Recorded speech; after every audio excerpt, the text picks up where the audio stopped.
फर्रुखाबाद में भाई ने अपनी बीवी के साथ मिलकर अपनी ही बहन को मार डाला। फर्रुखाबाद में भाई ने पत्नी के साथ मिलकर बहन को मार डाला। पत्नी ने हाथ पकड़ा और भाई ने गमछे से नाक और मुंह दबाया। वारदात को घर से 50 किलोमीटर दूर अमृतपुर के पुल पर अंजाम दिया। फिर लाश को पुल के नीचे फेंककर घर लौट आए। बहन के प्रेम प्रसंग से भाई नाराज था। पत्नी ने वारदात में उसका साथ दिया था। घटना 6 जुलाई को देर रात की लाश 7 जुलाई की शाम को मिला। जब परिवार वालों ने कार्रवाई की मांग नहीं की तब पुलिस को शक हुआ। पुलिस ने गुरुवार को परिवार वालों से पूछताछ की तो उन्होंने अपना जुर्म कबूल किया। मामला कायमगंज थाना क्षेत्र के मोहल्ला पटवन गली का है। कायमगंज के मोहल्ला पटवन में सोबरन 50 साल का है और घर में सोबरन का एक बेटा अभिषेक 30 साल का है और 2 बेटियां कीर्ति जिसकी 20 साल की उम्र है और कली की 17 साल थी। सोबरन दिल्ली में रहकर ठेकेदारी का काम करते हैं। उनका बेटा भी उनके साथ हाथ बटाता था। बड़ी बेटी कीर्ति 82 कर रही थी जबकि छोटी बेटी इंटर कर रही है। घर में पत्नी पुष्पा 48 उम्र की है और बच्चों के साथ रह रही थी। बेटी की अमृतपुर के थाना क्षेत्र की रहने वाली सरिता जिसकी उम्र 25 साल है उससे शादी हुई थी। 6 जून को कीर्ति का शव घर से 50 किलोमीटर दूर मिला। मेहमदपुर गड़िया गांव में पुल के नीचे खून से लथपथ मिला था। इधर परिवार वालों ने 7 जून को कायमगंज थाने में बेटी की गुमशुदगी की रिपोर्ट दर्ज कराने पहुंचे। उन्होंने पुलिस को बताया कि उनकी बेटी सुबह घर से निकली लेकिन शाम तक नहीं लौटी। तभी पता चला कि अमृतपुर में एक युवती का लाश मिली है। परिवार वालों ने वहां पहुंचकर लाश की शिनाख्त देखी। पुलिस ने लाश को पोस्टमार्टम के लिए भेज दिया। रिपोर्ट आने पर पता चला कि लड़की की हत्या की गई।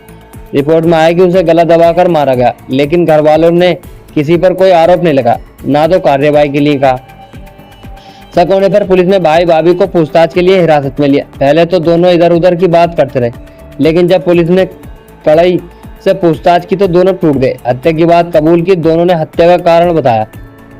मरने वाली कीर्तिया के भाई अभिषेक ने बताया कि कीर्ति मेरी सगी बहन थी। वह हॉस्टल में रहकर पढ़ाई करती थी। 1.5 महीने पहले ही घर आई थी। मैं भी 4 जुलाई को दिल्ली से घर आया था। यहाँ आने पर बहन के बारे में सब कुछ सुना। बहुत बदनामी हो रही थी। उसका मोहल्ले के ही लड़के अंकित गंगवार से प्रेम प्रसंग चल रहा था। लोक लज्जा के डर से कीर्ति को मैंने और पत्नी सरिता ने कई बार समझा, लेकिन वह हमारी बात को मानने को तैयार नहीं। कहती थी कि मर जाऊंगी लेकिन शादी तो उसी से करूंगी। 6 जुलाई की सुबह माँ को बोलकर निकला कि फर्रुखाबाद शहर में बहन का एडमिशन कराने जा रहा हूँ और कीर्ति और सरिता को भी बाइक पर साथ बिठाया ले गया और अमृतपुर की तरफ निकला क्योंकि इधर ही मेरा ससुराल है। मैं रास्ता भी जानता था। भाई बोला हत्या में इस्तेमाल गमछा गंगाजी भी फेंका था। हम नासा नाला पुल पर पहुंचे और मैंने वहां बाइक रोकी और हम लोग कीर्ति को समझाने लगे, लेकिन वह नहीं मान रही थी। तभी मुझे गुस्सा आ गया। मैंने गमछे से उसकी नाक और मुंह को कसकर दबा दिया।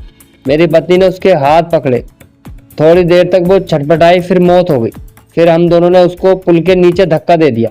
फिर वहां से पंचाल घाट होते फतेहगढ़ स्टेशन गए, जहां रास्ते में गंगा जी पुल के ऊपर से अपना गमछा फेंक दिया।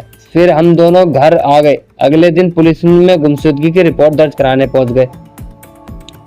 अगर पुलिस अधीक्षक डॉक्टर संजय कुमार सिंह ने बताया कि 6 जुलाई को शव मिला था। ग्राम प्रधान की सूचना पर उच्च अधिकारी और फोरेंसिक टीम मौके पर पहुंची।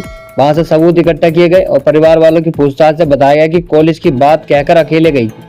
भाई और अन्य परिवार वालों को मोबाइल डेटा लिया गया। भाई से पूछताछ हुई तब मामले का खुलासा हुआ। दोनों आरोपियों को गिरफ्तार कर लिया गया। आरोपियों को राजपुर CHC में मेडिकल परीक्षण कराकर चालान किया गया।